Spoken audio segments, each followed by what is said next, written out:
Hello, dear friends.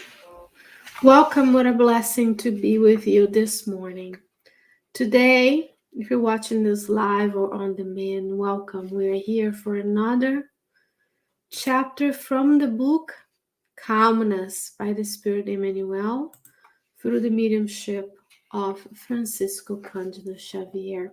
This message is titled by Emmanuel Premature Wealth. So today we're going to discuss how we should see the blessings of the physical, financial resources that we have.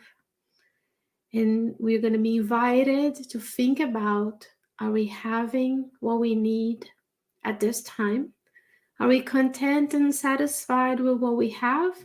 And how would we behave and act? And what would we do if we were blessed with the resources that we need that are excessive to cover just what is needed for our physical existence on the earth? So are we ready to talk about financial resources and resources that make the life on the earth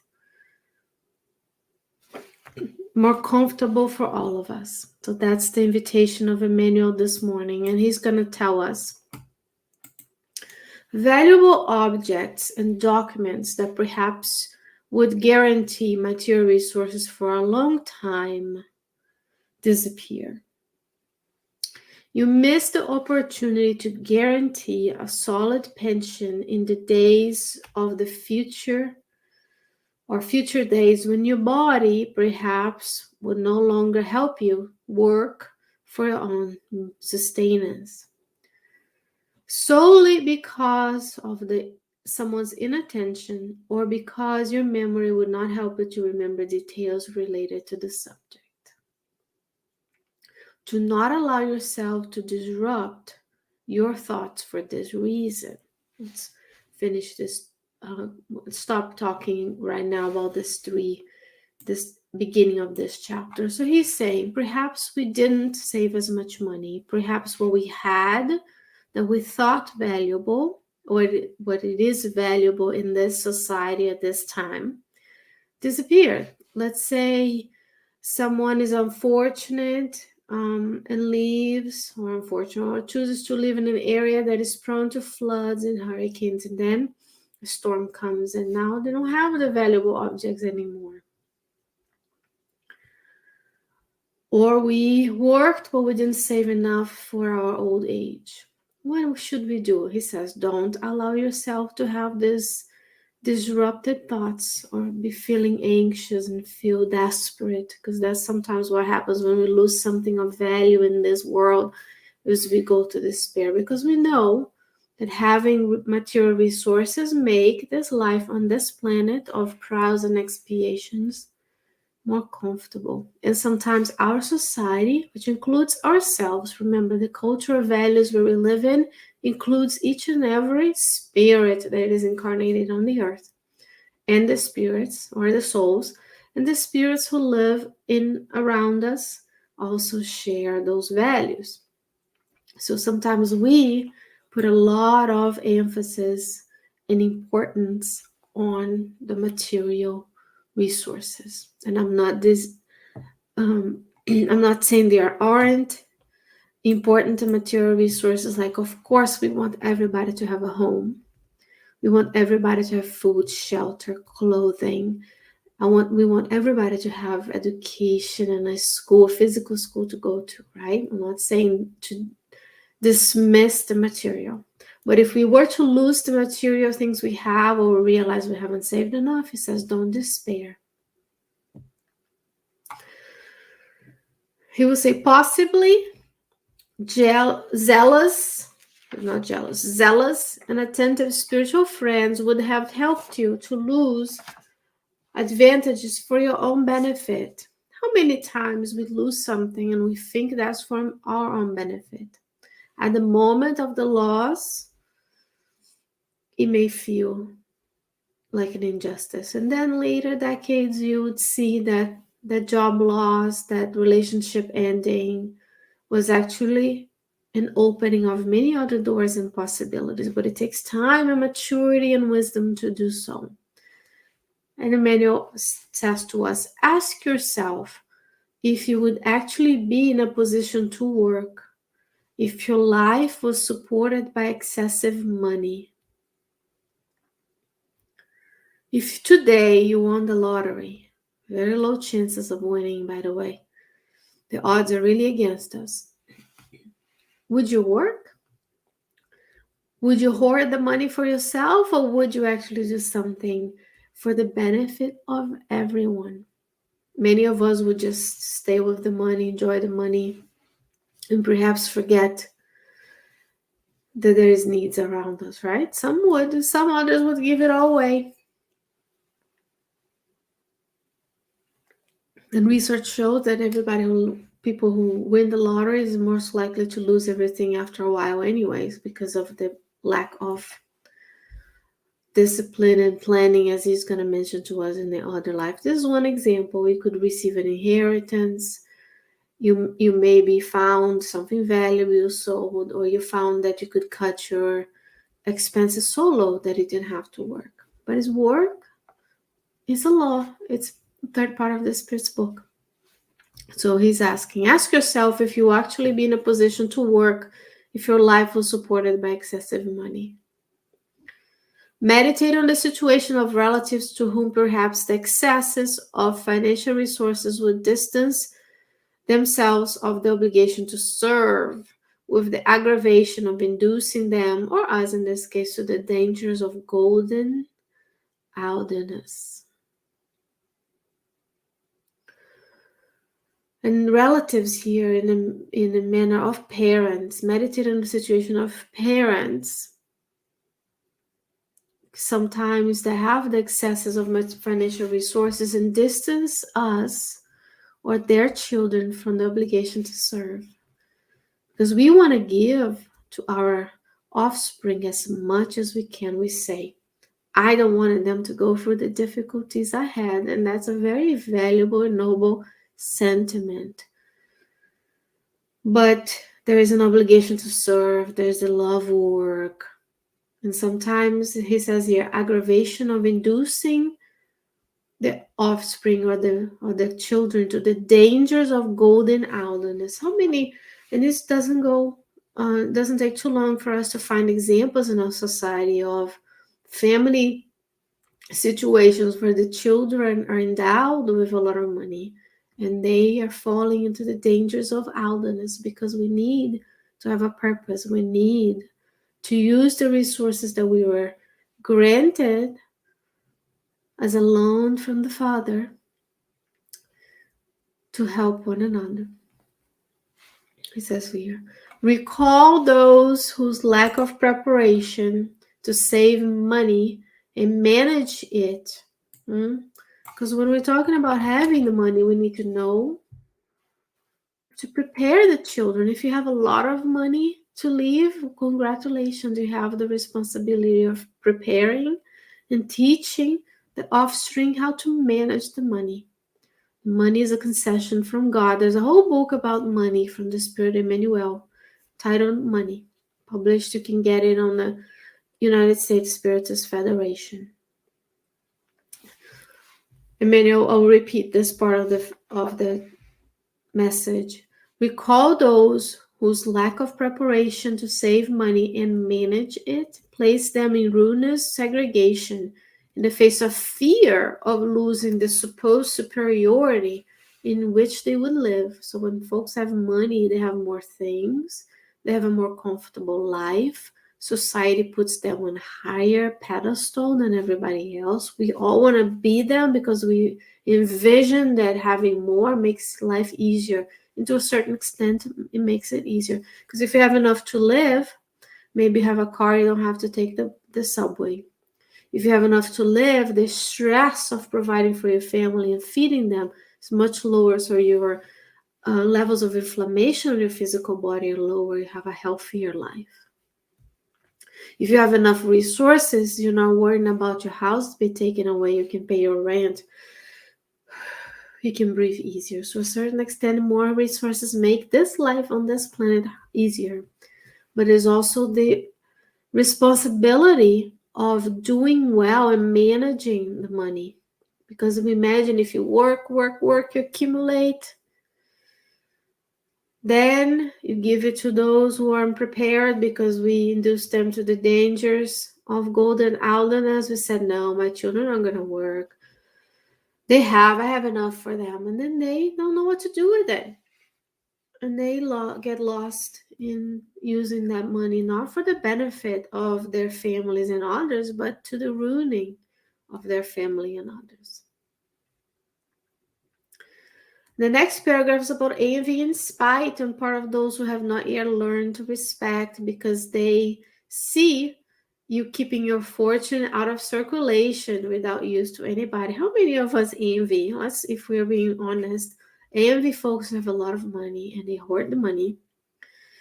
They've earned. I'm not saying that earning money is bad. I'm not condoning people who have a lot of money. I'm just reading what Emmanuel is saying. Think of the undue advances of envy and spite on part of those who have not yet learned to respect the life of others. If you keep your fortune out of circulation and work of no use to anyone. How many around the world look to the folks who have a lot of resources and envy them?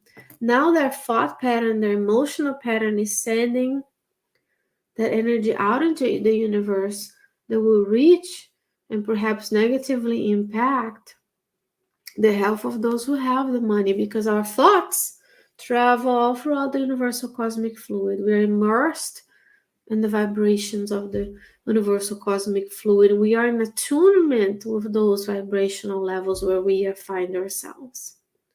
Go to the book Foreign Life, go to the Evolution in Two Worlds book and see there is this exchange between the two realms and this exchange amongst ourselves. The book Foreign Life is very enlightening, open our eyes to the realities of association, of that envy and spite. If we're doing things, we're accumulating things not for the benefit of others, and the others are suffering, they may fall into this because we are all learning. We are all imperfect spirits living on the earth. Now he says, remind yourself of the disputes and demands of wills and inventories that is promoted by the descendants. So the offspring fights for things when we die unexpectedly before the material goods that you left perhaps without just and profitable destination. So a lot of folks don't do a will. And it's very important that we do wills when we're alive, because guess what? It's not a matter of if you're going to die. It's a matter of when. Maybe we'll be blessed with decades and decades of living. If we're not, we're going to die prematurely. We're going to die at the right time. Not of indirect or direct suicide. We're not going to hasten our deaths because we take good care of the physical body in order to fulfill our reincarnatory plan.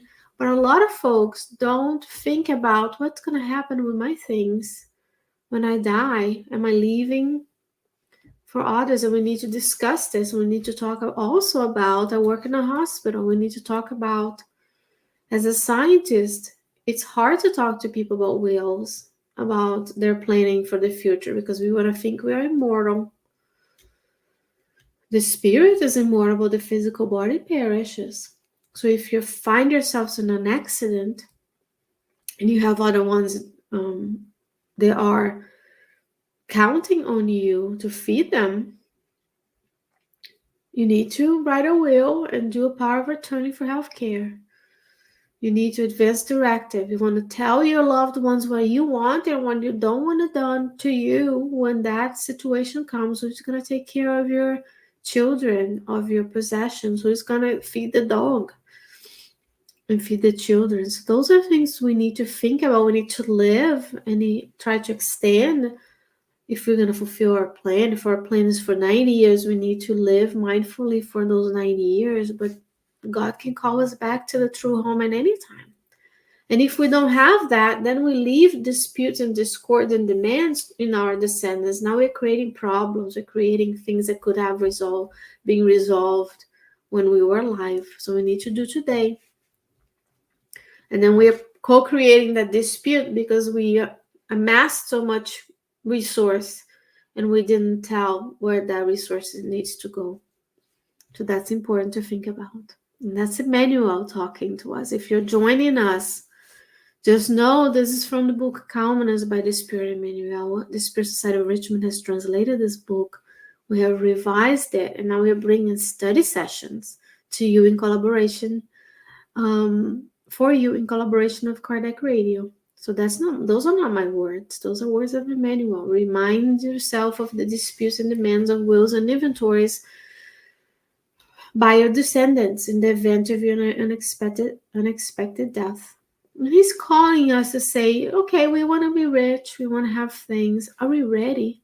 Can our earth accommodate everybody being a billionaire and wanting everything at any given time? Am I able to manage? Am I prepared to manage my money? Am I prepared to save? Can I manage the money? So sometimes we don't have, and we see others who have, think it's easy. It's a lot of responsibility because a lot was given to you or to those who have the resources, and then a lot will be asked of us. As much as we are now given these beautiful teachings of Emmanuel, now we have been asked, what are you going to do with the knowledge from chapter 13? And premature wealth here means anticipated, out of time, out of place. So if we're receiving things we're not ready for, in a sense, let's say, not at the right time. Are we ready? Are we ready to do the right thing with it? Are we capable of using the wealth of resources in this planet in a manner that we're not going to fall into the dangers of golden idleness. We're not going to feel ourselves superior to others. Are we given wealth before we're ready to? In the same sense, there is 9-10 months where a baby needs to be gestated. So when they are born ahead of schedule, then we call them premature babies, right? Preemies. In the same sense here, are we ready to receive this wealth? Can we do the best with the talents that God has given us? Last but not least, Emmanuel will tell us, accept the laborious life that God has given you, recognizing that fortune will be in your hands when you know how to manage it, without allowing it to enslave you, unquote. And that's the last part. When we're ready to receive the resources, God will give us the resources. And by no means I'm saying don't go out there and try to have wealth. Don't go out there and try to improve your life and the life of others, or learn more and have a better job. That's not what I'm saying. I'm just saying, if you got to that point, if you want to be at that point, recognize the fortune, the resources will be in your hands when we know how to manage it. Whatever the resources are, friends, material possessions, money, knowledge. What are you going to do with the knowledge you received today? What are you going to do with the knowledge of the third revelation? Because we're still trying to fulfill the first. Right? So we are, so much wealth is given to us. Are we ready to do the right thing with it? In this lifetime, right now, today, this day. Therefore, dear friends, I hope that this has helped you.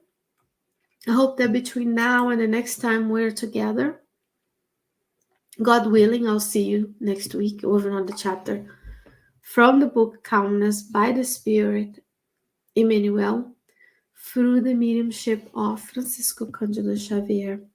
And I hope that between now and the next time we are together, you stay well, you stay safe, you take care of someone else and yourself. And I'll see you next time. Have a blessed day.